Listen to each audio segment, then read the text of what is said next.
Olá amigos, sejam bem-vindos a mais um vídeo do meu canal. Eu sou o Lucas Knaip e vamos falar sobre o Chelsea que conseguiu mais um reforço para essa temporada. O Todd Boehly não para, essa é a verdade, já está se aproximando da marca de $500 milhão de libras esterlinas investidas no clube só nessa temporada, nesta janela e na última. E agora a contratação foi Noni Madueke, ponta direita de 20 anos de idade, inglês, que estava atuando no PSV Eindhoven e agora chegou-se a um acordo até impressionante o preço, né? Os 35 milhões de euros, o PSV estava pedindo mais, mas parece que com alguns bônus interessantes ou com uma taxa fixa maior, o Chelsea convenceu eles a venderem por um valor inferior ao que eles estavam pedindo antes. Então o Chelsea consegue uma boa contratação, mais um jogador para reforçar esse ataque, e eles não devem parar por aí nessa janela. Ainda deve vir um meio-campista e ainda deve vir um lateral direito. Então o Chelsea está focado em sanar vários problemas da equipe e, é claro, já ter uma base sólida já no resto dessa temporada e para a próxima temporada também. Vale lembrar que só 3 desses reforços que o Chelsea contratou nessa janela poderão ser inscritos para a Champions League. Para a Premier League, quantos quiserem, mas para a Champions, só 3. Então, a ver quem que o Chelsea vai escolher dessa turma toda que eles estão contratando.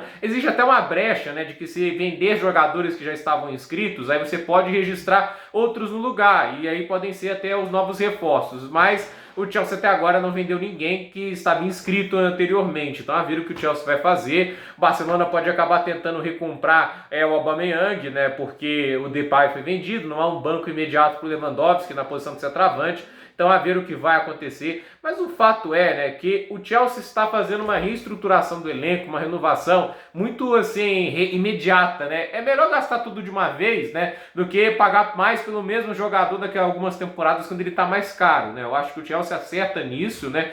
E muita gente deve estar se perguntando, é permitido o Chelsea gastar tanto? O fair play financeiro não vai agir? Primeira coisa a ser dito, o fair play financeiro está mais frouxo depois da pandemia de Covid-19, porque todos os clubes incorreram em prejuízo e, dependendo do prejuízo, o fair play financeiro basicamente iria punir quase todas as equipes da Europa. Então era inconcebível manter aquelas regras rígidas com a situação que o mundo estava. Então foi afrouxado, deve recuperar a força dele na temporada, acho que de 2024-25, aí que o fair play volta a ter uma força maior. E assim, a gente também tem o fato de que o Chelsea é um time que tem receitas muito grandes, então ele pode gastar muito dinheiro, isso além, é claro, do investimento que vem de fora. E a gente tem outros dois fatos, né? Primeiro que o Chelsea, depois da venda, ficou sem dívidas, já que os empréstimos, né, entre aspas, que o Abramovich fazia, eu coloco entre aspas porque eram investimentos que ele tirava do próprio bolso, ele formalizava como empréstimos, mas para ter uma legalidade, né? Porque sempre tem uma burocracia para o cara colocar o dinheiro diretamente no clube,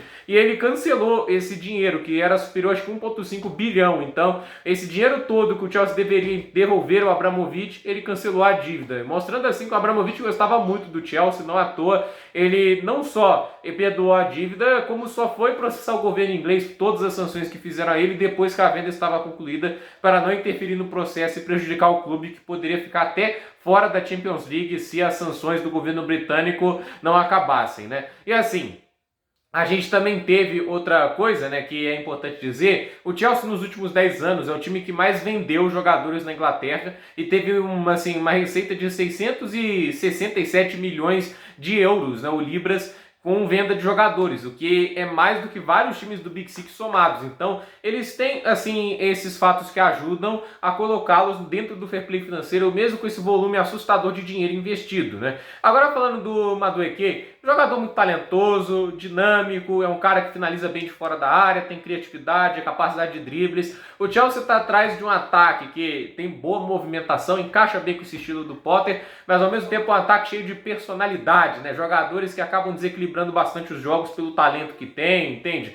Esse é o tipo de cara que o Chelsea está querendo buscar agora. O Madueke ainda não tem números muito impressionantes, mas é inegável que ele tem um potencial gigante, e trabalhado por um técnico que soube desenvolver jogadores muito bem nos últimos anos, eu acredito que ele tem tudo para ser um dos melhores negócios que o Chelsea já fez. Histórico de lesões é uma preocupação, mas por outro lado, a qualidade dele dentro de campo chama atenção, estava sendo um dos destaques do PSV nessa temporada e chega para ajudar o Chelsea já também para o restante do que a gente tem dessa Premier League, para tentar ajudar o Chelsea a recuperar na tabela, quem sabe pelo menos conseguir uma vaga de Europa League. Uma Europa League eu acho ainda aceitável, por mais que a gente saiba que a Champions League é muito melhor para se estar, né, e dar mais dinheiro, e é claro, é a primeira prateleira de competições europeias, o Chelsea, assim como a Europa League, ainda vai estar disputando um título grande, né, ainda vai estar salvando um pouco das suas finanças numa competição continental, então a Europa League não é tanto de se envergonhar, até por causa da primeira parte de temporada do Chelsea tão atribulada por lesões,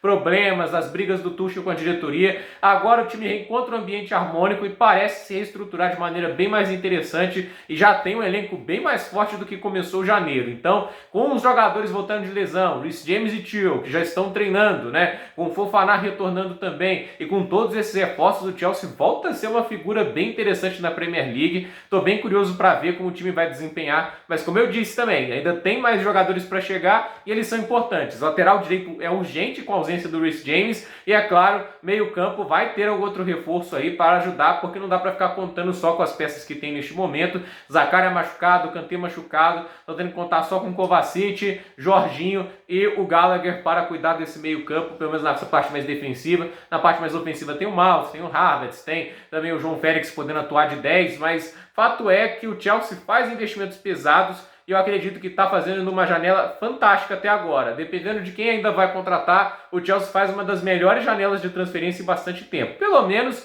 é a ideia do que ela pode se tornar. A gente só vai saber o quão boa ela vai ser no futuro, quando os jogadores se desenvolverem, desempenharem, mas é a chance do Chelsea saltar de nível e de produção com os jogadores que eles contrataram, que são muito bons. Gente, por esse vídeo é isso. Dúvida nos comentários, deixe seu like, se inscreva no canal, compartilhe esse vídeo e até o próximo vídeo.